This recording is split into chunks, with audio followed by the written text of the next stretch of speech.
ನಮ್ಮಲ್ಲಿ ತುಂಬಾ ಜನಕ್ಕೆ ಹೇಳ್ಕೊಳ್ಳಕ್ಕಾಗದ ಒಂದು ಸೈಲೆಂಟ್ ಪ್ರೆಷರ್ ಇರುತ್ತೆ ಅಲ್ವಾ? ಎಲ್ಲವೂ ಸರಿ ಇದೆ ಅಂತಾನೆ ಅನ್ಸುತ್ತೆ, ಆದ್ರೆ ಲೈಫ್ ಯಾಕೋ ಸ್ವಲ್ಪ ಭಾರ ಆಗ್ತಿದೆ ಅಂತಾನೂ ಫೀಲ್ ಆಗತ್ತೆ.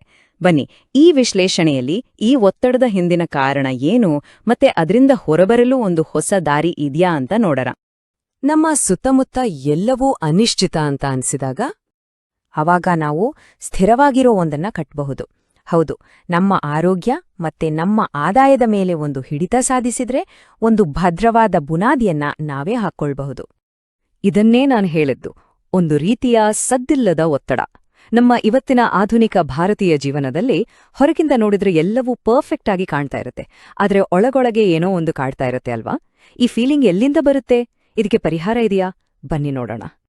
ನಾವದೆಲ್ಲ ಮಾಡಿದ್ವಿ, ಒಳ್ಳೆ ಎಜುಕೇಶನ್ ತಗೊಂಡಿದ್ದೀವಿ, ಕಷ್ಟಪಟ್ಟು ಕೆಲ್ಸ ಮಾಡಿದ್ವಿ, ಡಿಸಿಪ್ಲಿನ್ ಆಗಿ ಜೀವನ ನಡೆಸಿದ್ವಿ. ಎಲ್ಲವನ್ನೂ ಕರೆಕ್ಟಾಗೇ ಮಾಡಿದ್ರೂ ಜೀವನ ಯಾಕೋ ಭಾರ ಅಂತ ಅನ್ಸುತ್ತೆ. ನೋಡಿ, ಈ ಭಾವನೆ ನಮ್ಮ ತಪ್ಪಿನಿಂದಲ್ಲ, ಇದು ನಮ್ಮ ಪ್ರಯತ್ನದ ಕೊರತೆಯಿಂದ ಬಂದಿದ್ದಲ್ಲ, ಬದಲಾಗಿ ನಮ್ಮ ಸುತ್ತಮುತ್ತ ಇರೋ ಪರಿಸ್ಥಿತಿಗಳಿಂದ ಬಂದಿರೋದು. ಇಲ್ಲಿ ಅರ್ಥ ಮಾಡ್ಕೊಳ್ಬೇಕಾದ ಮುಖ್ಯವಾದ ವಿಷಯ ಏನಂದ್ರೆ, ಈ ಒತ್ತಡಗಳೆಲ್ಲ ನಮ್ಮ ವೈಯಕ್ತಿಕ ಫೇಲಿಯರ್ ಅಲ್ಲ, ಇದು ನಮ್ಮ ಮೋಟಿವೇಶನ್ ಪ್ರಾಬ್ಲಮ್ ಅಲ್ಲವೇ ಅಲ್ಲ, ಇದು ಸಿಸ್ಟಮ್ ಪ್ರಾಬ್ಲಮ್. ಅಂದ್ರೆ ನಮ್ಮ ಸುತ್ತ ಇರೋ ಆರ್ಥಿಕ ಮತ್ತು ಸಾಮಾಜಿಕ ಸಿಸ್ಟಮ್ನಲ್ಲೇ ದೊಡ್ಡ ದೊಡ್ಡ ಬದಲಾವಣೆಗಳು ಆಗ್ತಿವೆ, ಅದರ ಎಫೆಕ್ಟ್ ನಮ್ಮ ಮೇಲೆ ಬೀಳ್ತಿದೆ. ಸರಿ, ಹಾಗಾದ್ರೆ ಇವತ್ತಿನ ಮಧ್ಯಮ ವರ್ಗದ ಮೇಲೆ ಪರಿಣಾಮ ಬೀರುತ್ತಿರೋ 5 ದೊಡ್ಡ ಪ್ರೆಷರ್ಗಳು ಯಾವುದು ಅಂತ ನೋಡೋಣ. ಮೊದಲನೇದು ಜಾಬ್ ಇನ್ಸೆಕ್ಯೂರಿಟಿ, ಅಂದ್ರೆ ಉದ್ಯೋಗದ ಅಭದ್ರತೆ. ಡಿಗ್ರಿ ಇದ್ರೆ ಸಾಕು, ಒಳ್ಳೆ ಕೆಲ್ಸ ಸಿಗುತ್ತೆ ಅನ್ನೋ ಗ್ಯಾರಂಟಿ ಈಗ ಇಲ್ಲ. ಎರಡನೇದು ಎಐ ಡಿಸ್ರಪ್ಷನ್, ಆರ್ಟಿಫಿಷಿಯಲ್ ಇಂಟೆಲಿಜೆನ್ಸಿಂದಾಗಿ ನಮ್ಮ ಕೆರಿಯರ್ ಗ್ರಾಫ್ ಸಂಪೂರ್ಣವಾಗಿ ಬದಲಾಗ್ತಿದೆ. ಮೂರನೇದು ಕೆ ಶೇಪ್ಡ್ ವೆಲ್ತ್ ಕ್ಯಾಪ್, ಅಂದ್ರೆ ಬದುಕೋದಕ್ಕೆ ಸಾಲ ಮಾಡಬೇಕಾದ ಪರಿಸ್ಥಿತಿ ಬಂದಿದೆ. ನಾಲ್ಕನೇದು ಆರೋಗ್ಯ ಅನ್ನೋದು ಈಗ ಒಂದು ದುಬಾರಿ ವಸ್ತು ಆಗ್ಬಿಟ್ಟಿದೆ. ಶುದ್ಧ ಗಾಳಿ, ಒಳ್ಳೆ ಇಮ್ಯುನಿಟಿಗೆಲ್ಲ ನಾವು ಜಾಸ್ತಿ ಖರ್ಚು ಮಾಡಬೇಕಾಗಿದೆ. ಕೊನೆಯದಾಗಿ ಐದನೇದು ಮೆಂಟಲ್ ಎಕ್ಸಾಷನ್, ಅಂದ್ರೆ ಮಾನಸಿಕ ಬಳಲಿಕೆ. ಹೀಗೆ ಸುಸ್ತಾಗಿರೋ ಒಂದು ಜನರೇಷನ್ ಒಂದು ಸದೃಢ ಭವಿಷ್ಯವನ್ನ ಕಟ್ಟೋದು ಹೇಗೆ ಹೇಳಿ? ಹಾಗಾದ್ರೆ ಈ ಎಲ್ಲಾ ಸವಾಲುಗಳಿಂದ ಹೊರಗೆ ಬರೋದು ಹೇಗೆ? ಇದಕ್ಕೆ ಒಂದು ಹೊಸ ದೃಷ್ಟಿಕೋನ ಬೇಕು. ಆ ದೃಷ್ಟಿಕೋನ ಏನಪ್ಪಾ ಅಂದ್ರೆ, ಆರೋಗ್ಯವನ್ನೇ ನಮ್ಮ ಆರ್ಥಿಕ ಸ್ಥಿರತೆಯ ಫೌಂಡೇಶನ್ ಅಂತ ನೋಡೋದು. ಹೌದು, ನಮ್ಮ ಆರೋಗ್ಯವೇ ನಮ್ಮ ಅತೀ ದೊಡ್ಡ ಆಸ್ತಿ ಮತ್ತು ಮುಂದಿನ ದೊಡ್ಡ ಆರ್ಥಿಕ ಅವಕಾಶ ಕೂಡ. ವೆಲ್ನೆಸ್ ಅಂದ್ರೆ ಸ್ವಾಸ್ಥ್ಯ. ಇವತ್ತು ಈ ಪದದ ಅರ್ಥನೇ ಬದಲಾಗ್ತಿದೆ. ಇವತ್ತಿನ ಸ್ಟ್ರೆಸ್, ಪೊಲ್ಯೂಷನ್ ಇರೋ ಜಗತ್ನಲ್ಲಿ ವೆಲ್ನೆಸ್ ಅನ್ನೋದು ಒಂದು ಲಕ್ಸುರಿ ಅಲ್ಲ, ಅದು ಸರ್ವೈವಲ್, ಅಂದ್ರೆ ಬದುಕುಳಿಯುವ ಅನಿವಾರ್ಯತೆ. ಮತ್ತು ಬದುಕುಳಿಯುವ ಅಗತ್ಯ ಎಲ್ರಿಗೂ ಇರೋದ್ರಿಂದ ಅದಕ್ಕೆ ಯಾವಾಗ್ಲೂ ಡಿಮ್ಯಾಂಡ್ ಇರುತ್ತೆ. ನಮ್ಮ ಎನರ್ಜಿ, ನಮ್ಮ ಪ್ರೊಡಕ್ಟಿವಿಟಿ, ನಮ್ಮ ದೀರ್ಘಾಯುಷ್ಯ ಎಲ್ಲದಕ್ಕೂ ಇದು ತುಂಬಾನೇ ಮುಖ್ಯ. ಸೊ ಇವತ್ತಿನ ಈ ಹೊಸ ರಿಯಾಲಿಟಿಗೆ ತಕ್ಕಂತೆ ಡಿಸೈನ್ ಮಾಡಿರೋ ಒಂದು ಮಾಡರ್ನ್ ಸೊಲ್ಯೂಷನ್ ಇಲ್ಲಿದೆ. ಇದ್ಯಾವುದೋ ಜಾಬ್ ಅಲ್ಲ, ಅಥವಾ ಕ್ವಿಕ್ ಆಗಿ ದುಡ್ಡು ಮಾಡೋ ಸ್ಕೀಮ್ ಕೂಡ ಅಲ್ಲ. ಇದೊಂದು ಹೊಸ ಮಾಡೆಲ್, ವೆಲ್ನೆಸ್ ಆಂಟ್ರಪ್ರನರ್ ಮಾಡೆಲ್. ಈ ಮಾಡೆಲ್ ಇವತ್ತಿನ ಸಮಸ್ಯೆಗಳಿಗೆ ಹೇಗೆ ಉತ್ತರ ಕೊಡುತ್ತೆ ಅಂತ ನೋಡೋಣ ಬನ್ನಿ. ಉದ್ಯೋಗದ ಅಭದ್ರತೆ ಇದೆಯಾ? ಅದಕ್ಕೆ ಉತ್ತರವಾಗಿ ಈ ಮಾಡೆಲ್ ಮಲ್ಟಿಪಲ್ ಇನ್ಕಮ್ ಸೋರ್ಸ್ಗಳನ್ನ ಕೊಡುತ್ತೆ. ಎಐಯಿಂದಾಗಿ ಕೆಲಸ ಹೋಗುತ್ತೆ ಅನ್ನೋ ಭಯ ಇದೆಯಾ? ಇದು ಹ್ಯೂಮನ್ ಟು ಹ್ಯೂಮನ್ ಕನೆಕ್ಷನ್ ಮೇಲೆ ಫೋಕಸ್ ಮಾಡುತ್ತೆ. ಖರ್ಚುಗಳು ಜಾಸ್ತಿ ಆಗ್ತಿದೆಯಾ? ಇಲ್ಲಿ ಆರೋಗ್ಯ ಮತ್ತೆ ಆದಾಯ ಎರಡೂ ಒಟ್ಟಿಗೆ ಸಿಗುತ್ತೆ. ಬರ್ನ್ಔಟ್ ಅಂದ್ರೆ ಸುಸ್ತಾಗಿದೆಯಾ? ಇದು ನಿಮ್ಗೆ ಫ್ಲೆಕ್ಸಿಬಲ್ ಆಗಿ ಒಂದು ಉದ್ದೇಶ ಇಟ್ಕೊಂಡು ಕೆಲಸ ಮಾಡೋ ಅವಕಾಶ ಕೊಡುತ್ತೆ. ಪೊಲ್ಯೂಷನ್, ಸ್ಟ್ರೆಸ್ ಇದೆಯಾ? ನಮ್ಮ ಇಮ್ಯೂನ್ ಸಿಸ್ಟಮ್ ಅನ್ನ ಹೇಗೆ ಬಲಪಡಿಸೋದು ಅಂತಾನೂ ಕಲಿಸುತ್ತೆ. ಹಾಗಾದ್ರೆ ಇದು ಯಾರಿಗೆಲ್ಲ ಸರಿ ಹೊಂದುತ್ತೆ?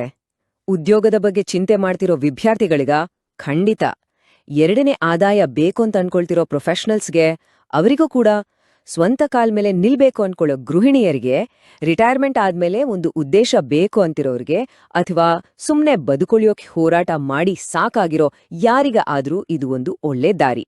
ನೋಡಿ, ಇದೊಂದು ಸಂಪೂರ್ಣವಾಗಿ ಎಜುಕೇಷನ್ ಮೇಲೆ ಫೋಕಸ್ ಮಾಡಿರೋ ಪ್ರೋಗ್ರಾಂ. ಇಲ್ಲಿ ಕಲಿಯೋ ವಿಷಯಗಳು ತುಂಬಾನೇ ಪ್ರಾಕ್ಟಿಕಲ್ ಆಗಿರುತ್ತೆ. ಉದಾಹರಣೆಗೆ, ನಮ್ಮ ಮತ್ತು ನಮ್ಮ ಫ್ಯಾಮಿಲಿ ಆರೋಗ್ಯವನ್ನ ಹೇಗೆ ಚೆನ್ನಾಗಿ ನೋಡ್ಕೋಬೇಕು ಅನ್ನೋದ್ರ ಬಗ್ಗೆ ಸರಳವಾದ ಸೈನ್ಸ್. 4 ಲೈಫ್ ಕಂಪನಿಯ ಸಕ್ಸೆಸ್ಫುಲ್ ಬಿಸ್ನೆಸ್ ಸಿಸ್ಟಮ್ಸ್, ನೈತಿಕವಾಗಿ ನೇರ ಮಾರಾಟ ಮಾಡೋದು ಹೇಗೆ ಅನ್ನೋದು, ಇವತ್ತಿನ ಜಗತ್ತಿಗೆ ಬೇಕಾದ ಡಿಜಿಟಲ್ ಟೂಲ್ಸ್, ಇನ್ಕಮ್ ಪ್ಲಾನಿಂಗ್ ಮತ್ತು ಲೀಡರ್ಶಿಪ್ ಮೈಂಡ್ಸೆಟ್, ಹೀಗೆ ಪ್ರತಿಯೊಂದು ಕೌಶಲ್ಯವನ್ನೂ ಇಲ್ಲಿ ಕಲಿಸಲಾಗುತ್ತೆ. ಇದು ಕೇವಲ ಹಣ ಅಥವಾ ಆರೋಗ್ಯದ ಬಗ್ಗೆ ಮಾತ್ರ ಅಲ್ಲ, ಇದೊಂದು ಟ್ರಾನ್ಸ್ಫಾರ್ಮೇಷನ್ ಜರ್ನಿ, ಒತ್ತಡದಿಂದ ಶಾಂತಿಯ ಕಡೆಗೆ ಹೋಗುವ ಒಂದು ಪಯಣ. ಈ ಜರ್ನಿ ಹೇಗಿರುತ್ತೆ ಅಂತ ಒಂದು ಸಣ್ಣ ಝಲಕ್ ನೋಡೋಣ. ಮೊದಲು ಲೈಫ್ ಹೇಗಿರುತ್ತೆ ಅಂದ್ರೆ, ನಿರಂತರವಾಗಿ ಸುಸ್ತು, ಜೀವನ ನಮ್ಮ ಕಂಟ್ರೋಲ್ನಲ್ಲೇ ಇಲ್ಲ ಅನ್ನೋ ಭಾವನೆ, ಬರ್ನ್ಔಟ್ ಅನ್ನೋದು ನಮ್ಮ ನಾರ್ಮಲ್ ಲೈಫ್ನ ಒಂದು ಭಾಗವೇ ಆಗ್ಬಿಟ್ಟಿರುತ್ತೆ. ಆದ್ರೆ ಈ ಪಯಣದ ನಂತರ ಜೀವನದಲ್ಲಿ ಒಂದು ದೊಡ್ಡ ಬದಲಾವಣೆ ಬರುತ್ತೆ. ನಮ್ಮ ಸಮಯ ನಮ್ಮ ಹಿಡಿತಕ್ಕೆ ಬರುತ್ತೆ. ಸುಮ್ನೆ ಫೋನ್ ಸ್ಕ್ರಾಲ್ ಮಾಡ್ತಾ ಕೂರೋದಕ್ಕಿಂತ ಜೀವನಕ್ಕೆ ಒಂದು ಹೊಸ ಅರ್ಥ, ಒಂದು ಉದ್ದೇಶ ಸಿಕ್ಕ ಹಾಗೆ ಆಗತ್ತೆ. ನಿಜ ಹೇಳ್ಬೇಕಂದ್ರೆ ಮಾನಸಿಕ ಶಾಂತಿ, ಜನರ ಜೊತೆಗಿನ ಒಳ್ಳೆ ಸಂಬಂಧ ಮತ್ತೆ ಹೊಸ ಚೈತನ್ಯ ಇದೇ ಇದರ ನಿಜವಾದ ಲಾಭ.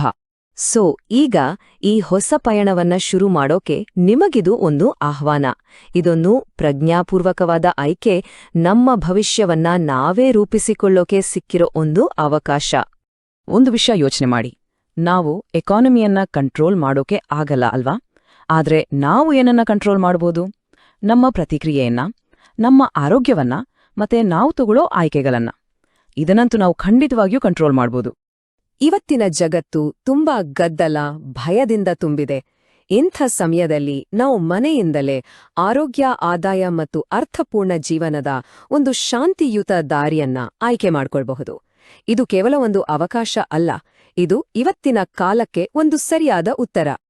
ಇಲ್ಲಿ ಮನಸ್ಸುಗಳು ಒಂದಾಗುತ್ತವೆ, ಅರ್ಥಗಳು ಹೆಚ್ಚಾಗುತ್ತವೆ ಮತ್ತು ಬೆಳವಣಿಗೆ ಪರಸ್ಪರವಾಗುತ್ತದೆ.